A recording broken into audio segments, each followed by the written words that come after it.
భక్తిహీనుల క్షేమము నా కంటపడినప్పుడు గర్వించు వారిని బట్టి నేను మత్సరపడి తిని, మరణమందు వారికి యాతనలు లేవు, వారు పుష్టిగా ఉన్నారు, ఇతరులకు కలుగు ఇబ్బందులు వారికి కలగవు.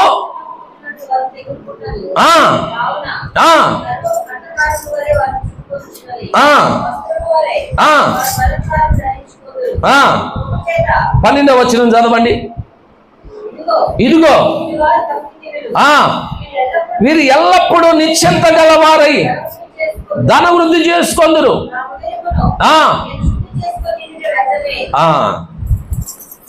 ఎవరు అంటున్నారు ఈ మాట?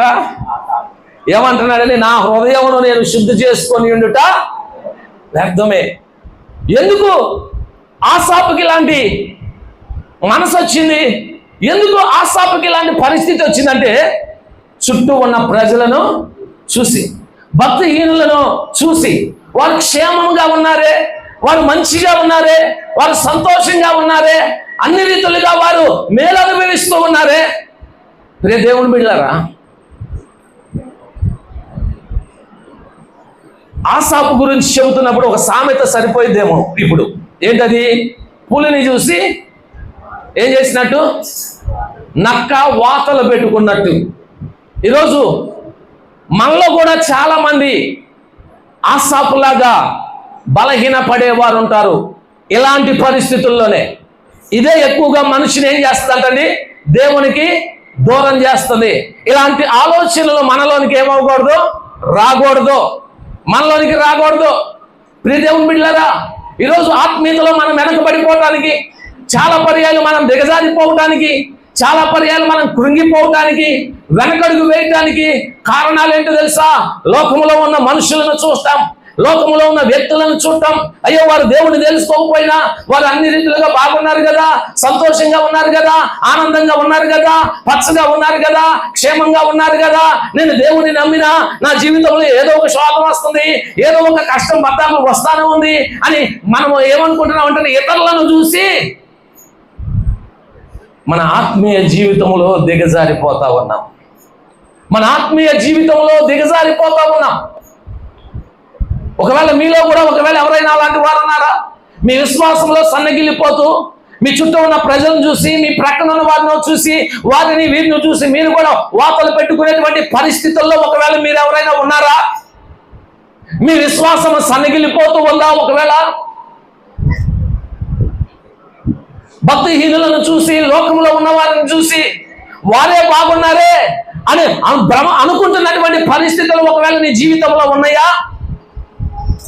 దేవుని బిడ్డ, ఒకసారి ఆలోచన చేయి, ఒకసారి యోచన చేయి. అందువల్ల నేను దిగజారిపోతున్నావేమో, అందువల్ల నేను దేవునికి దూరం అయిపోతున్నావేమో, అందువల్ల నువ్వు ఆత్మీయతలో వెనకబడిపోతున్నావేమో, చల్లారిపోతున్నావేమో, ఒకసారి యోచన చేయి. దేవుని వాక్యం ఏమని సెలవిస్తుంది? మనం ఎవరిని చూడాలి? చెప్పాలి. మనం ఎవరిని చూడాలి? మనం ఎవరిని చూడాలంట?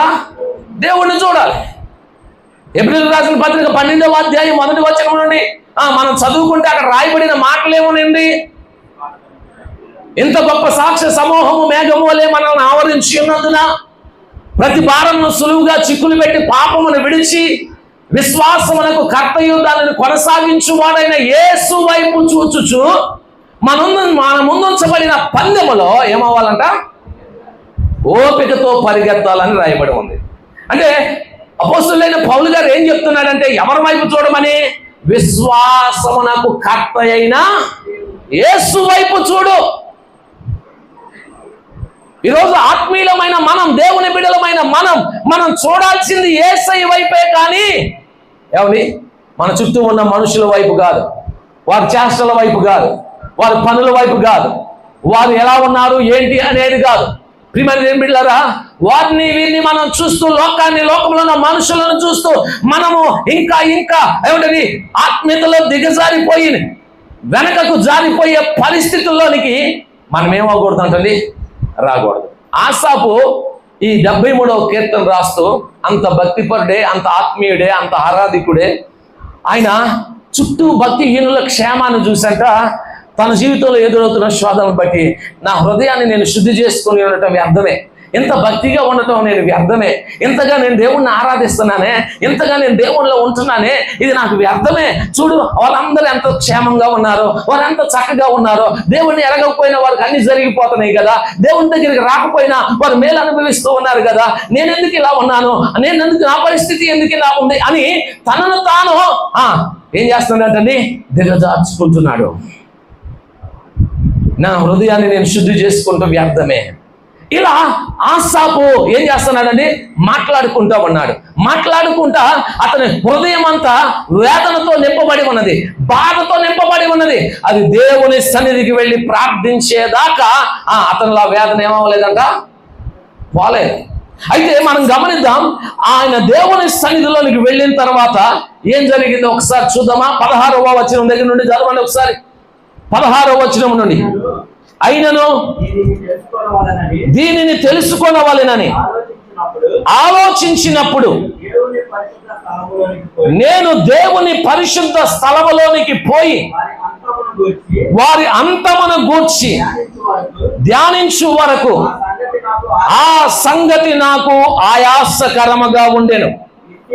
చూడండి, నిశ్చయముగా నీవు వారిని కాలు జారు చోటనే ఉంచి ఉన్నావు, క్షణమాత్రములోనే వారు పాడైపోవుదురు, మహాభయము చేత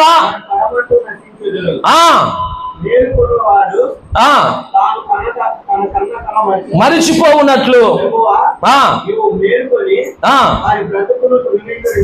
దేవునికి స్తోత్రం, హల్లెలూయా. ఇక్కడ ఆసాపు దేవుని సన్నిధిలోనికి వెళ్ళి ధ్యానించిన దాకా అతని హృదయంలో ఎలాగుందంట, ఏమంటని, ఆ బాధ అలాగే ఉంది. దేవుని సన్నిధిలో ప్రార్థించిన తర్వాత ఆసాము ఏమని అన్నాడు తెలుసా, అయ్యా నేను ఎంత పశుప్రాయుడునో, తెలివి లేని వాడనో, నేను ఏదో ఆలోచించానే, నేను ఏదో మాట్లాడానే, వారిని వీరిని చూసి నా ఆత్మీయ జీవితం ఏమైపోయింది, కాలు జారే స్థితిలోనికి నేను వెళ్ళిపోయాను. ఇంకొంచెం ఉంటే నేనేమయ్యేవాడినట, పడిపోయేవాడినే. నా పాదములు జారుటకు కొంచెమే తప్పింది, నా అడుగులు జార సిద్ధంగా ఉన్నాయి. నిజంగా నేను భక్తిలో నుండి వెనకకు వెళ్ళిపోయేవాడినేమో. వారి అంతమును గురించి నేను ఎరగకపోతే, నీ సన్నిధిలోకి వచ్చి నేను కనిపెట్టినప్పుడు వారు ఏ స్థితిలో ఉన్నారో నువ్వు నాకు తెలియపరచకపోతే నిజంగానే నేను నీకేమైపోయేవాడయ్యా, దూరం అయిపోయేవాడిని. ప్రియమైన దేవుని బిడ్డలారా, దేవుని సన్నిధిలోనికి వెళ్ళి ఆసాపు ప్రార్థించినప్పుడు, అయ్యో నేను ఎంత పశుప్రాయుడినయ్యా, తెలివి లేకుండా నేను ఆలోచించాను. ప్రియమైన దేవుని బిడ్డలారా, వారందరూ ఎలాగున్నారంట, ఏమంటే భక్తిహీనులందరూ, ఒకవేళ దేవుని ఎరగని వారందరూ ఒకవేళ నీ కంటికి ఇప్పుడు క్షేమంగా కనపడొచ్చేమో, పచ్చగా ఉండొచ్చేమో, ఏమంటే బాగుండొచ్చేమో, వారే మేలు అనుభవిస్తూ ఉండొచ్చేమో, నీవే కష్టపడుతున్నట్టుగా నీకు అనిపించొచ్చేమో, కానీ వారే కాలు జారే చోట ఉన్నారు. ఏమంటే వారే ఎక్కడున్నారంట, కాలు జారే చోట ఉన్నారు. వారు ఎప్పుడు మేలు వస్తుందో, ఎప్పుడు వారి మీదకి కీడు వస్తుందో మనకి తెలియదు. ఎప్పుడు వారు ఉంటారో, ఎప్పుడు వారు ఉండరో మనకు తెలియదు. ఎప్పుడు వారు కనపడతారో, ఎప్పుడు వారు కనపడకుండా పోతారో మనం ఎరుగము. ప్రియ దేవుని బిడ్డలారా, ఈ మధ్యాహ్న కాల సమయంలో ఆలోచించండి.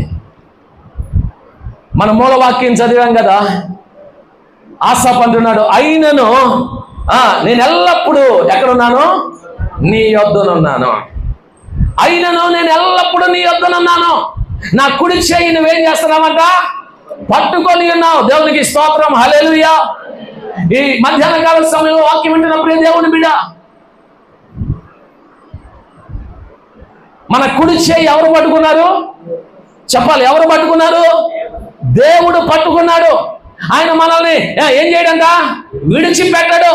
ఒకవేళ తాత్కాలికమైన శ్రమలు, శోధనలు, కష్టాలు నీ జీవితంలో ఒకవేళ రావచ్చేమో కానీ ఆయన మాత్రం నీ చేయి విడిచిపెట్టే దేవుడు కాదు. ఏమంటే భక్తిహీనులకు వచ్చినట్లుగా నీ జీవితంలో ఏమంటే కనబడకుండా వెళ్ళిపోయే పరిస్థితి నీ జీవితంలో రాదు. అప్పటికప్పుడే నీ జీవితంలో పచ్చగా ఉండి ఆ తర్వాత ఎండిపోయే పరిస్థితి దేవుడు నీ జీవితంలో రానివ్వడు. నీ క్షేమమును ఆయన నీకు ఏం చేయడం, దూరము చేయడు. అర్థమవుతుంది ఆ మాటలు. ఈ లోకంలో చాలా మందిని చూస్తూ ఉన్నాం కదండి. చాలా మందిని చూస్తూ ఉంటాం కదా, మనందరం చూసే కొన్ని పర్యాలను మనం అనుకుంటా ఉంటాం ఈ ఆసాపు లాగానే. వాళ్ళు బాగున్నారే, వీళ్ళు బాగున్నారే, వాళ్ళు మంచిగా ఉన్నారే, వాళ్ళు ఇంకా దేవుని తెలుసుకోకపోయినా అన్ని రీతిలుగా ఏమవుతున్నారంటే ఆశీర్వదింపబడుతున్నారే. కానీ వారు ఎప్పుడు మన జీవితాలు కనపడకుండా పోతారో మనకి తెలియదు. ఎందుకంటే వారు మరణపు అంచులో ఉన్నారని దేవుని వాక్యం ద్వారా దేవుడు మనకి తెలియజేస్తున్నాడు. ఒక మాట చూడండి, యోబు గ్రంథం మీకు తెలియజేస్తాను. యోబు గ్రంథం 20వ అధ్యాయం 4వ వచనం చూడండి ఒకసారి. యోబు గ్రంథం. దుష్టులకు విజయము కొద్ది కాలం ఉండును, భక్తిహీనులకు సంతోషము ఒక నిమిషం మాత్రమే ఉండును. దేవునికి స్తోత్రం, హల్లెలూయా. మాటలు చూడండి, యోబు గ్రంథం 24. దుష్టులకు విజయము కొద్ది కాలం ఉండును, భక్తిహీనులకు సంతోషము ఒక నిమిషం మాత్రము ఉండును. ఆది నుండి నరులు భూమి మీద నుంచబడిన కాలము మొదలుకొని నీకు తెలియదా? ఏమండి చాలు, నీకు తెలియదా? దుష్టులకు విజయం ఎలా ఉంటుందంట? కొద్ది కాలమే. భక్తిహీనులు సంతోషం ఎలా ఉంటుందంట? ఒక నిమిషం మాత్రమే. నువ్వు అర్థం చేసుకో.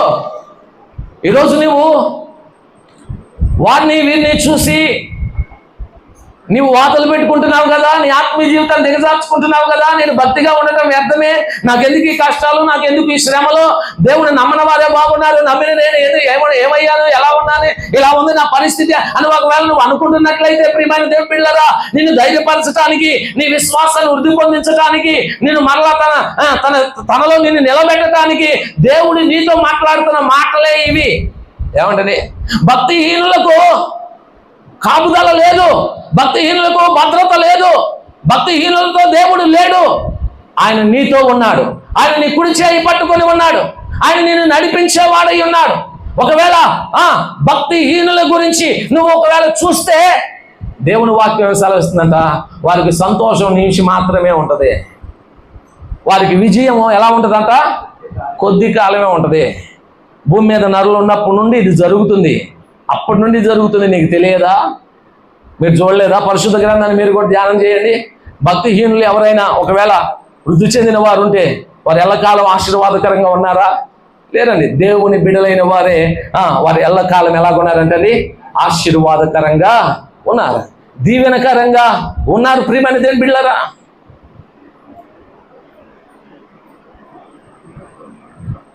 వారు మాత్రమే దీవెనకరంగా ఉన్నారు. నువ్వు అనుకోవద్దు, నేను దేవుణ్ణి నమ్మినందుకు నా జీవితం ఇలా ఉందని అనుకోవద్దు, నేను దేవుణ్ణి నమ్మినందుకు నేను ఇన్ని కష్టాలు పడుతున్నాను అనుకోవద్దు, ఏమంటే నా చుట్టూ ఉన్న వారు బాగున్నారే అనుకోవద్దు. ప్రియమైన బిడ్డలారా, వారు బాగోలేదు, వారు కాలు జారే చోట ఉన్నారు, నీవేమో దేవుని హస్తాల్లో ఎలా ఉంటుందంటే భద్రంగా ఉన్నావు. ఈ సత్యం నీకు తెలియాలి, ఈ సత్యం నీకు తెలియాలండి. ఆసాపు దేవుని సన్నిధిలో ప్రార్థించి, ఇదిగో భక్తిహీనులు ఎక్కడున్నారో, వారు ఎలాగున నశించిపోతారో, వారు ఏమైపోతారో తెలుసుకున్నప్పుడు ఆసాపు అంటున్నాడు కదా, అయ్యా నేను పశుప్రాయుడనై వివేకము లేకుండా నేను ఏం చేశానంట? నేను మాట్లాడాను. అయితే నేను ఒకటి చెప్తున్నాను, ఆయనను నేను ఎల్లప్పుడూ ఎక్కడున్నానంట? నీ యొద్ద ఉన్నాను. ఎల్లప్పుడూ నేను నీ యొద్ద ఉన్నానయ్యా, నా కుడి చేయి నీవు పట్టుకొని ఉన్నావు. చదువు నా మాటలు. నా కుడి చేయి నీవు పట్టుకొని ఉన్నావు, నీ ఆలోచన చేత నీవు నన్ను ఏం చేస్తావు? నడిపిస్తావు. తరువాత మహిమలో నీవు నన్ను చేర్చుకుంటావు. 25వ వచనం కూడా మన అందరం చదవాలి. ఆకాశమందు నీవు తప్ప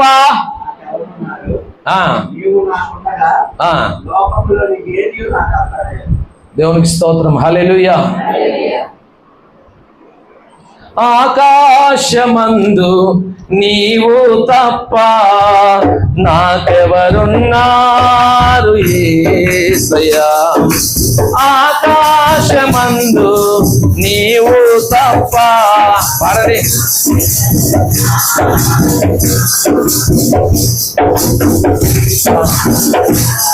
స్తోత్రారుడా స్తుతులందుకో పూజారుడా స్తుతి పాత్రుడా స్తోత్రారుడా స్తుతులందుకో పూజారుడా. ఆకాశమందు నీవు తప్ప నాకెవరున్నారు నా ప్రభు. ఆకాశమందు నీవు తప్ప నాకెవరున్నారు నా ప్రభు. స్తుతి పాత్రుడా స్తోత్రారుడా స్తుతులందుకో పూజారుడా. ఆకాశమందు నీవు తప్ప నాకెవరున్నారయ్యా? నీవు నాకుండగా ఈ లోకంలో నేను నాకేది అక్కర్లేదు. ఆసాపు రియలైజ్ అయినటువంటి విషయం, ఆసాపు తెలుసుకున్నటువంటి విషయం, అయ్యా నేనంత భక్తిగా ఉండి, అంత ఆత్మీయంగా ఉండి, ఎంతగా మిమ్మల్ని ఆరాధిస్తూ ఉన్నా ఏమిటండి, ఒక చిన్న ఆలోచన లేదా దుష్టుడు కలిగించిన ఒక చిన్న ఆలోచన నేను పడిపోయేంత స్థితిలోనికి ఏం చేసింది, నన్ను తీసుకెళ్ళిపోయింది. ఏంటది అంటే దేవుణ్ణి నమ్ముకున్నావు, ఏమొచ్చింది నీకు? నీ చుట్టూ ఉన్నవాళ్ళు చూడు ఎట్టున్నారు, పచ్చగా ఉన్నారు, క్షేమంగా ఉన్నారు, సంతోషంగా ఉన్నారు. అపవాది చాలా పర్యాలు మనతో అనేది కూడా ఇదే, ఇలాంటివే. చుట్టూ ఉన్న ప్రజలను చూపిస్తాడు, వాళ్ళు ఎంత చక్కగా సంపాదించుకుంటున్నారు. దేవుడు అని పట్టుకుంటావు, అబద్ధం ఆడకూడదా, అర్థం తీసుకోకూడదా, మోసం చేయకూడదా, ఇలా నువ్వెందుకు అలా దేవుడిని నమ్ముకొని ఏమీ లేకుండా ఉన్నావు అని చాలా పర్యాయాలు మనుషులు మాట్లాడతారు. చుట్టూ ఉన్న వారిని చూసి మనం కూడా ఏమవుతా ఉంటే కొన్ని పర్యాయాలు ఆత్మీయతలో సన్నగిలే పరిస్థితులు. నిజమే కదా, వాళ్ళే బాగున్నారు కదా, వాళ్ళే క్షేమంగా ఉన్నారు కదా అనిపిస్తుంది మనకి. ఆసాపుకు కూడా అలాగే అనిపించిందంట. ఏమంటే భక్తిహీనుల క్షేమం అతను కంటపడినప్పుడు ప్రియమైన బిడ్డలారా వారు సంతోషంగా ఉన్నారే, అన్ని విషయాలు వారు బాగున్నారే, ఏమంటే నేనే ఎందుకు ఇలా ఉన్నానని ఆసాపు అనుకున్నప్పుడంట ఆ విషయం అతనికి చాలా హృదయంలో బాధ కలిగించిందంట. అతను అనుకుంటున్నాడంట, నా హృదయాన్ని నేను శుద్ధి చేసుకొని ఉండటం వ్యర్థమే, ఇంత భక్తి కలిగి ఉండటం వ్యర్థమే. ఎవరైనా మీలో అనుకున్నారా ఎప్పుడైనా? ఇలా ఎప్పుడైనా అనుకున్నారా? నేను ఇంత భక్తిగా ఉండటం అనుకునే ఉంటారు చాలా మంది. అనుకోకుండా ఉండి ఎవరుంటారండి? అనుకోకుండా ఎవరున్నారు మీలో? మీకు వచ్చిన కష్టాల్లో, మీకు వచ్చిన బాధల్లో, మీకు వచ్చిన శ్రమల్లో నేను దేవుడిని నమ్ముకున్నాను కానీ నాకేం లేదంట, క్షేమం లేదు, నాకు సంతోషం లేదు, నాకు కష్టాలే. మా చుట్టూ ఉన్న దేవుని నమ్మని వారు ఎంత క్షేమంగా ఉన్నారు అని నీకు అనిపిస్తుంది చాలా పర్యాయాలు. ఆసాపుకు అలాగే అనిపించింది. నేను భక్తిగా ఉండటం వ్యర్థమే, ఎందుకు ఈ భక్తి, ఎందుకు విశ్వాసం, ఎందుకు దేవుని సన్నిధికి వెళ్ళటం, అలా అనిపించింది. కానీ ఆసాపు దేవుని సన్నిధిలోనికి వెళ్ళి ప్రార్థించినప్పుడు భక్తిహీనుల్ని దేవుని పిల్లలను ఒక పక్కన పెడితే భక్తిహీనులకి ఏం జరిగిద్దో, దేవుని పిల్లలు ఎలా ఉన్నారో పూర్తిగా పిక్చర్ వేసి దేవుడు ఏం చేశాడన్న ప్రార్థనలో ఆసాపుకి చూపించేశాడు. అయ్యా నీ ఎదుట భక్తిహీనులు ఉన్నారు, కనపడుతున్నారు, వారు పచ్చగా కనపడుతున్నారు, కానీ వారు ఎప్పుడు ఉంటారో ఎప్పుడు జారిపోతారో నీకు తెలియదు. శ్రీమంతి బిడ్డ, వారు ఇలా కనపడేలాగా కనుమరుగైపోతారు. వారి సంతోషము ఎలాంటిదంట? నిమిషం మాత్రం ఉండేలాంటిదే. దుష్టుల విజయము ఎలా ఉంటుందంట? కొద్ది కాలమే వారికి విజయం, కొద్ది కాలమే వారికి సంతోషం, కానీ ఆ తర్వాత వారు కనబడకుండా పోతారని దేవుని వాక్యం సెలవిస్తూ ఉంది. ప్రియదేవుని బిడ్డలారా, అందుకనే ఈరోజు మనం భక్తిహీనులను చూసి మన ఆత్మీయతను కోల్పోకూడదు, మన విశ్వాసాన్ని ఏం చేయకూడదు అంటే పోగొట్టుకునే వ్యక్తులుగా మనము ఉండకూడదు. ఈ మధ్యాహ్నం దేవుడు మనకు తెలియజేస్తున్నటువంటి సత్యం ఏంటంటే, ఏమిటండి? ఆసాపు రియలైజ్ అయ్యి, అంటే సత్యాన్ని తెలుసుకొని ప్రియమైన దేవుని సన్నిధిలోకి వెళ్ళి ప్రార్థించిన తర్వాత, దేవుడు చెప్పిన ఆ విషయాన్ని తెలుసుకున్న తర్వాత దేవుడితో ఆసాపు మాట్లాడుతున్న మాట ఏంటో తెలుసా? ఏం పర్వాలేదయ్యా, అయినను నేను ఎల్లప్పుడూ ఎక్కడున్నానంట? నీ యొద్దనున్నాను. నీవు నాకుంటే చాలు. నా కుడి చేయి నువ్వేం చేస్తున్నావంట? పట్టుకున్నావు. తర్వాత మహిమలో నువ్వు నన్ను చేర్చుకుంటావు. నీ ఆలోచన చేత నువ్వు నన్ను నడిపిస్తావు. ప్రియమైన బిడ్డలారా, ఆకాశమందు నీవు తప్ప నాకెవరున్నారు? నీవు నాకుండగా ఈ లోకంలో ఏది నాకు అక్కర్లేదు. అంటే ఇప్పుడు ఆసాపు ఏం చెబుతున్నాడంటే, అయ్యా ఏమున్నా పర్వాలేదు, లేకపోయినా పర్వాలేదు, ఏమిటని ఏమి లేకపోయినా పర్వాలేదు, వారిని వీరిని చూసి నేను నా విశ్వాసాన్ని పోగొట్టుకొని నా ఆత్మీయ జీవితాన్ని నేను కోల్పోను. నీకు ఎంత మాత్రం కూడా నేను దూరం కాను. నా జీవితంలో శ్రమలు రాని, నా జీవితంలో కష్టములు రాని, నా జీవితంలో ఇబ్బందులు రాని, అది కొంతకాలమే, అది స్వల్పకాలమే, అది ఏమిటని తాత్కాలికమే. నువ్వు నాతో ఎప్పుడు ఉంటావు, వాటి నుండి నన్ను విడిపిస్తావు, నీ ఆలోచన చేత నన్ను నడిపిస్తావు, నా చేయి నువ్వు పట్టుకున్నావు, నీలోనే నాకు కాపుదల, నీలోనే నాకు భద్రత, నీలోనే నాకు క్షేమము అనే విషయం నాకు అర్థమవుతుందయ్యా. కాబట్టి నేను వారిని వీరిని చూడను, లోకాన్ని చూడను, మనుషులను చూడను, ఏమంటే భక్తిహీనులని నేను చూడను. నేను ఎవరిని చూస్తానంట? నిన్నే చూస్తాను, నిన్నే చూస్తాను, నీ వైపే చూస్తాను. నా విశ్వాసాన్ని నేను కోల్పోకుండా నా జీవిత కాలం అంతా నీ వైపే చూస్తాను. ఎందుకంటే నేను